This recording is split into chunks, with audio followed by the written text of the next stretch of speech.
Greetings, my dear viewer. You're on the channel The Price of Cheating.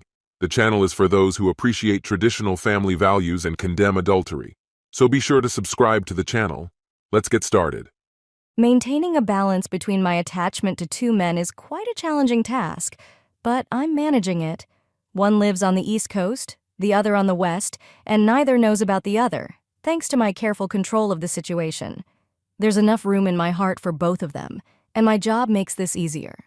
My job is crisis management. But don't get me wrong, we don't deal with natural disasters or conflicts. We deal with life's problems. Messy divorces, arrests, dubious social media stories, addiction issues, all the modern dilemmas. Explaining small discrepancies between two households is relatively simple. I never planned for this to happen. Sure, I could apply the self-discipline I often recommend to my clients, but it seems that do as I say, not as I do, is more accurate for me. By sheer luck, both of my husbands travel frequently, and since we have no children, there's no harm in it. A change of scenery recharges me for both relationships. How do I manage all this? Quite easily. I use different credit cards for each man.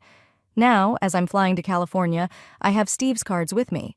And when I return to Washington, I'll switch to Peter's cards, which are in my laptop bag. To ensure everything runs smoothly, I constantly update and organize them. I prefer to keep my storylines separate. I don't want them to collide. Peter and I have been married for 30 years. I met him at an auto show shortly after he turned 30, and we instantly connected. Peter is a law school professor, characterized by his glasses, tweed jacket, and goatee. A serious and reliable man. When he starts thinking, he can go on for paragraphs. On the other hand, there's Steve, who is also a lawyer, but entirely different from Peter. His specialty is licensing deals and copyright law.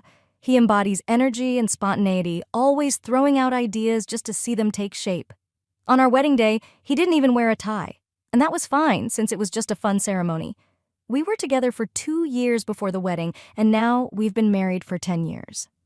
I focused on my cards under Steve's name. I always stay connected with the guy I'm with, so I'm aware of Steve's work, his family, and even his recent doctor visits.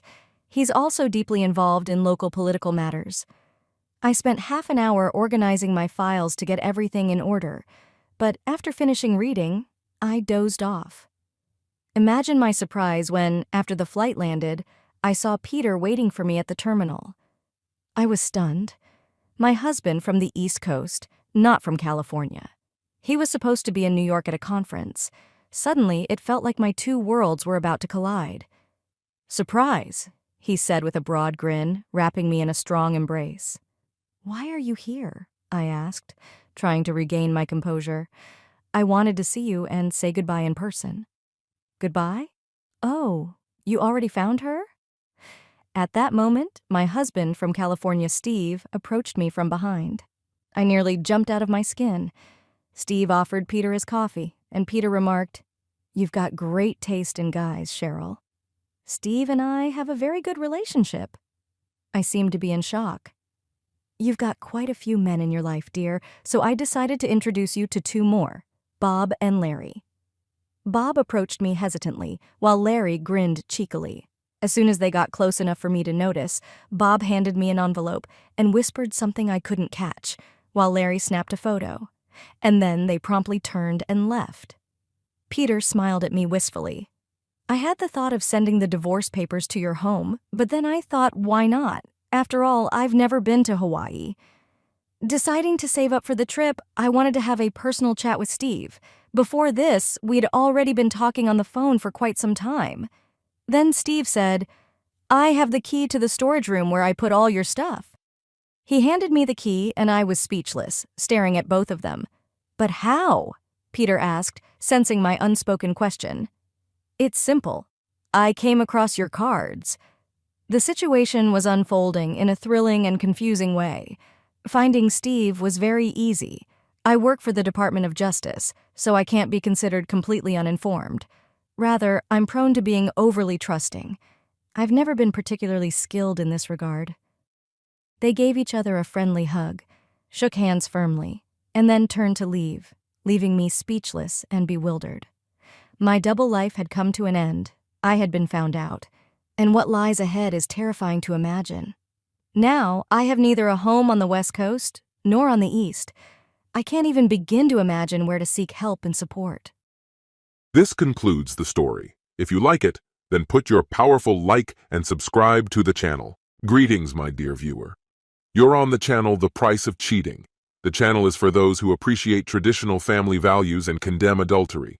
So be sure to subscribe to the channel. Let's get started. I had been on a business trip for a few days, which usually happened about once a month, and typically I would be away from home for about a week. But this time, I started to feel a bit homesick and missed my wife terribly. So instead of spending another night in the hotel, I decided to head home. At around 3 in the morning, I arrived home, left my suitcases in the kitchen, and quietly walked down the hallway to our bedroom. As expected, Joanna was sound asleep. Knowing that if I tried to slip into bed I would wake her up, I decided to go to the guest room instead. Truth be told, I was too exhausted for anything else, and fell asleep almost immediately.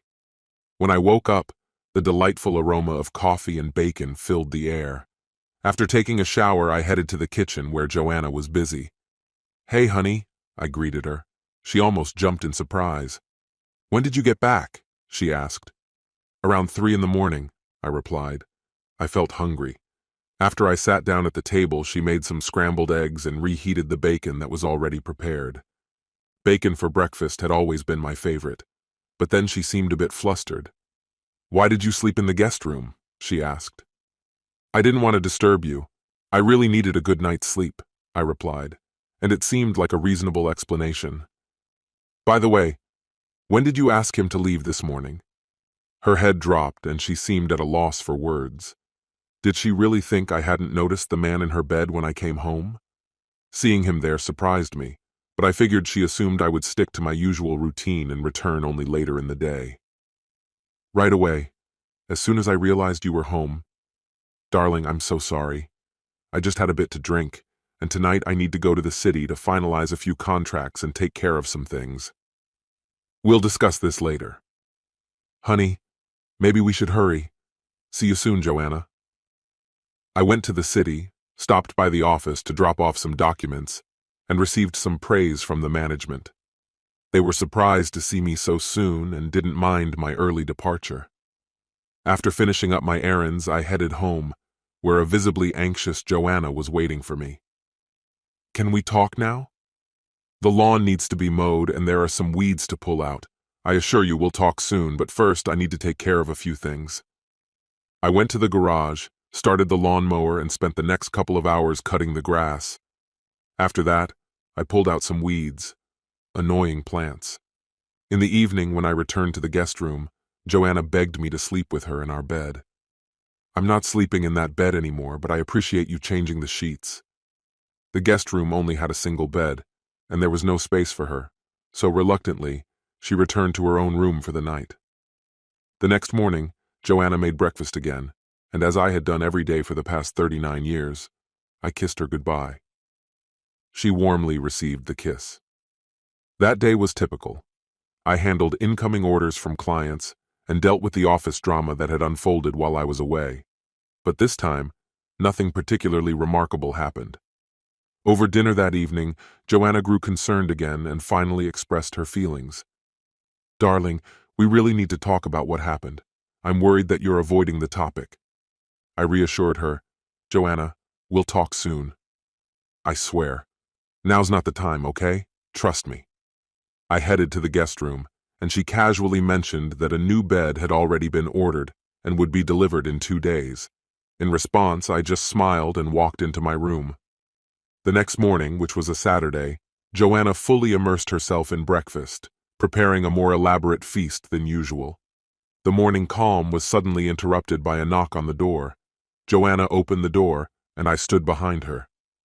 "Joanna Weston?" "Yes, that's me." "You've been served, miss." Opening the envelope, she found the divorce papers that I had filed just the day before, and her expression turned to shock as she turned to look at me. "Now let's talk, Joanna. According to our prenuptial agreement, you must leave this house with what you brought into our marriage, and you must do this today. I'll be back in the evening and you shouldn't be here. Goodbye. I regret wasting my life on you. You're not worthy of my love.